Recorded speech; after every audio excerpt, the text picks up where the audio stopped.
यदि आप हिंदू हैं तो जल्द गहरी निद्रा से जाग जाएं और अपने प्रत्येक वर्ग के भाई बहनों को साथ लेकर चलें, क्योंकि हिंदू समाज के एक अभिन्न अंग को अलग थलग करने के प्रयास अलग अलग माध्यमों से निरंतर जारी हैं। ब्रिटिश समय से ईसाई मिशनरी इस काले कारनामे को पूर्ण करने में जुटी है।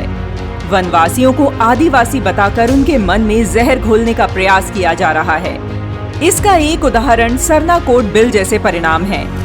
इस बिल के समर्थन में तर्क दिया गया कि वनवासियों की धार्मिक पहचान हिंदू न होकर पृथक सरना धर्म से है और सरना धर्म कोड को विधानसभा का विशेष सत्र बुलाकर पारित करवा दिया गया। जबकि सत्य यह है, सरना शब्द जनजातीय शब्दावली में कहीं पाया ही नहीं जाता। सरना कोई धर्म नहीं है। जिस सरना शब्द का प्रचलन मात्र रांची के आसपास के 4-5 जिलों तक ही सीमित है, उसका आशय भी धार्मिक मान्यताओं से नहीं बल्कि उन पवित्र साल या महुआ वृक्ष वाटिकाओं से है जिन्हें वनवासी पूजनीय मानते हैं। इन सरना स्थलों की पूजा जनजातीय व गैर जनजातीय दोनों ही लोग समान रूप से करते हैं। आने वाली जनगणना में जहां अलग से सरना धर्म की मांग की जा रही है, वहीं यह जानना आवश्यक है कि इतिहास में भी जनगणना आयुक्तों ने वनवासी बंधुओं और हिंदुओं में कोई भेद नहीं माना है।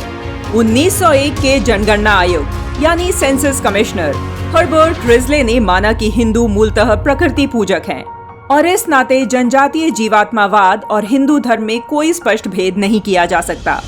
इसी प्रकार 1891 के सेंसस कमिश्नर J.A. बैंस ने भी माना था कि जनजातीय व गैर जनजातीय समूहों में इसलिए धार्मिक अंतर नहीं किया जा सकता क्योंकि हर वर्ग में जीवात्मावादी कल्पना है।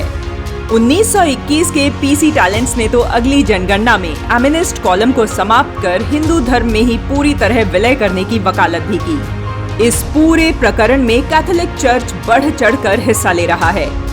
रांची के आर्च बिशप फेलिक्स टोपो ने मुख्यमंत्री हेमंत सोरेन को पत्र लिखकर वनवासियों की भाषाई, सांस्कृतिक और धार्मिक पहचान बनाए रखने के लिए सरना कोड पास कर केंद्र सरकार को भेजने की मांग की थी।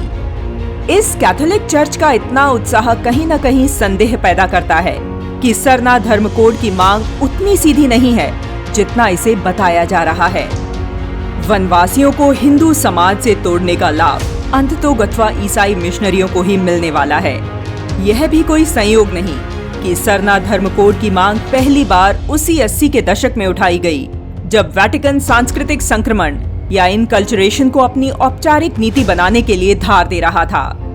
जबकि सिंदूर की रस्म, प्रसाद वितरण, कपाल क्रिया, अस्थि विसर्जन, जन्म व व्रत, श्राद्ध, धरती माँ की कल्पना व मास पर्व ऐसी अनेक समानताएं हैं जो वनवासी बंधुओं के हिंदू समाज से जुड़ाव को दर्शाती हैं। जनजातीय लोग बड़े स्तर पर न मात्र शिव, पार्वती और दुर्गा की पूजा करते हैं बल्कि उनके नामकरण भी हिंदू देवी देवताओं के नामों पर होते हैं। छत्तीसगढ़ के वनवासियों में तो रामायणी और पांडविनी के माध्यम से रामायण और महाभारत की कथाओं का प्रसार भी होता है। झारखंड में कई स्थानों पर सर्व समाज राधा कृष्ण लीला के रास मेले भी आयोजित करता है। अब कुछ एक जनजातीय मंचों ने हिंदू समाज को तोड़ने वाले सरना कोड बिल का विरोध भी आरंभ कर दिया है, परंतु यह मांग आने वाले समय में क्या रूप लेगी, यह भविष्य ही बताएगा।